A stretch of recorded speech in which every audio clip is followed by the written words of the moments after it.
আমার প্রিয় ভাই এবং বোনেরা, আমাদের প্রত্যেকের উচিত আল্লাহর উপর সর্বদাই ভরসা রাখা। আজ আল্লাহর উপর ভরসা নিয়ে একটি গল্প বলবো। আশা করি ইনশাআল্লাহ গল্পটি ভালো লাগবে, সকলেই শুনবেন।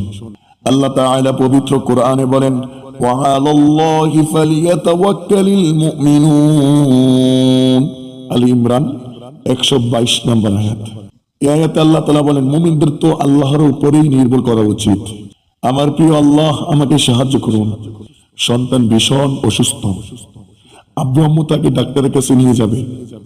সন্তান কাঁদতে কাঁদতে আম্মুকে বলল, আমি ডাক্তারের কাছে যাব না, তোমাদের কাছে অনুরোধ, আমাকে ডাক্তারের কাছে নিয়ে যাবে না।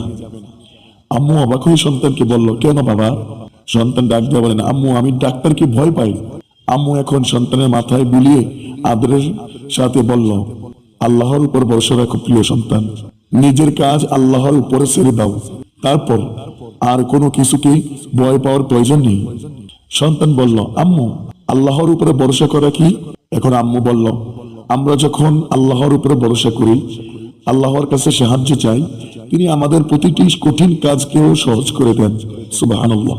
নবী করিম সাল্লাল্লাহু আলাইহি ওয়াসাল্লাম বলেন, আল্লাহ তাআলা বলেছেন, আনা ইনদা যন্নি আবদি বি, অর্থাৎ আমি আমার বান্দার সাথে এমনই আচরণ করি আমার সম্পর্কে সে যেমন ধারণা করে।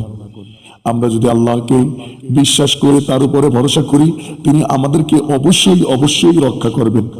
সন্তান মাথা নেড়ে বলল, খুব ভালো, আমি আল্লাহর উপরে ভরসা করব। হঠাৎ আম্মু দেখতে পেল সন্তানের চোখে পানি। আম্মু চিন্তিত হয়ে বলল, কি হয়েছে?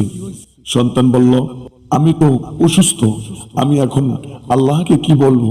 মা এখন সন্তানকে শিখিয়ে দিতেছে, সন্তান আমার, তুমি আল্লাহর কাছে বলো, হে আমার রব, আমি আপনার উপর ভরসা করেছি, আমার সুস্থতার ভার আপনার উপরে ছেড়ে দিয়েছি।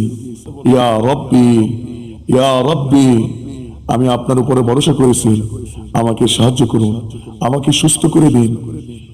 সন্তান এখনই বলতেছে, আম্মু আমি এখনই আল্লাহর কাছে দোয়া করতেছি, তুমি যেভাবে বলছো আমি আমার রবের প্রতি ভরসা রাখবো এবং আমি আমার রবের কাছে সাহায্য চাবো ইনশাআল্লাহ। প্রিয় বন্ধুরা, গল্পটি কেমন লাগছে অবশ্যই কমেন্ট বক্সে কমেন্ট করে আপনাদের মতামত জানাবেন। ধন্যবাদ সবাইকে।